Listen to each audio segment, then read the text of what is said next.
大家好，我是迅哥。本集我们来聊一聊曾经的海上帝国汤加。前面提到拉皮塔人大约在3000年前就抵达了汤加，不过由于没有留下太多的考古线索，更没有任何的文字记载，于是便出现了一个信息缺失近2000年的黑暗时代。直到公元10世纪，一群可能来自萨摩亚的海外异族入侵汤加，并和世界上很多地方一样，为了得到君权神授的合法性，入侵者的首领称呼自己是天父人母之子。父亲在回到天国之前告诉他，一定要屠伊汤加，即立足于汤加。很快他变成了第一位统治者，并将屠伊汤加作为国王的称号世代延续下去。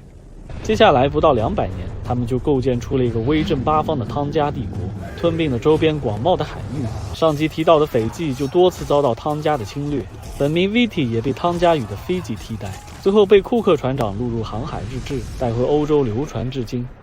15世纪的汤加，也许是由于人口的激增带来了资源上的压力，出现了严重的内部斗争，屠伊汤加也几度遭到刺杀。国王为了自保，只好将权力分离出去，于是陆续产生了另外2个共存的王朝，形成了3足鼎立的局面。此时屠伊汤加沦为了徒有其表的精神领袖，嫁给了萨摩亚妇女，摇身一变成了萨摩亚人。18世纪岛上风云再起，而且还多了一股新势力——西方传教士。自从新航路的开辟以来，每当探索出一个未知的地区，就会有传教士前往，将那些信奉其他神灵的人们变成基督徒。西方文明对太平洋岛民的冲击是巨大的，能像塔纳岛民那样坚持自己传统宗教的，始终是极少数。绝大多数人只会认为，这些白人之所以强大，必然是因为他们信仰的神要比本土的神厉害得多。尤其是西方人带来的药品，让不少岛民起死回生。就这样1传10，10传100，越来越多的人从4面8方赶来，加入到宗教集会中去。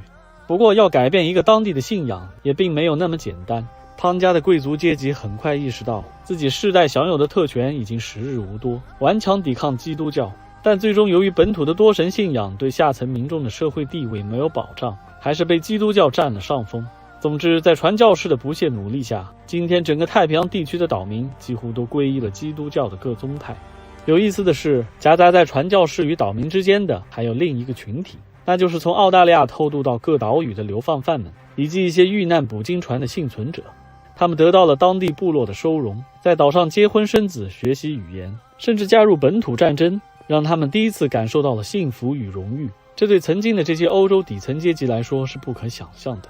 就像前面提到过，一群想要逃到中国的澳洲流放犯一样，西方流亡者对自己的国家已经没有了一丝留念，只觉得好像幸运地找到了属于自己的生活，没有人再愿意离开。而他们最重要的贡献，则是记录下了当时太平洋地区原始的生活状态，以及为后面到来的船队和传教士们担任起了重要的翻译。当然，岛民们也因为与流亡者的接触，开始了解到了更先进文明的存在，为之后信仰基督教做下了铺垫。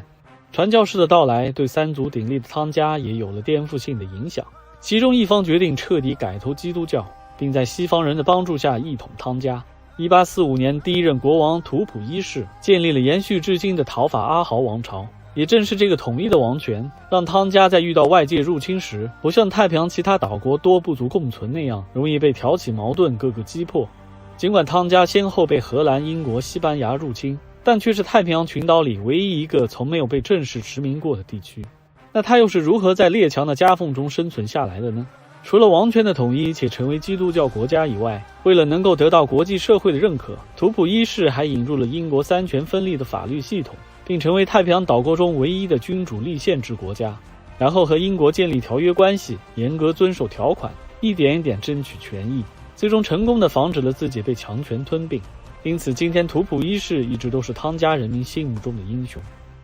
最后，汤加还有一个会被很多人放入遗愿清单里的项目，同座头鲸一块游泳。每年6月底，座头鲸会从南极北上，7到11月都将待在汤加的瓦瓦乌群岛交配繁殖，抚育幼鲸。不过那么有规律的迁徙和聚集，也让这里成为了曾经的捕鲸者圣地。今天人们可以在此近距离的和座头鲸游泳，聆听雄性求爱时的歌唱，甚至观看它们幼崽的诞生。当然，这些相比捕鲸，也只是选择了另一种温柔的方式来打扰它们罢了。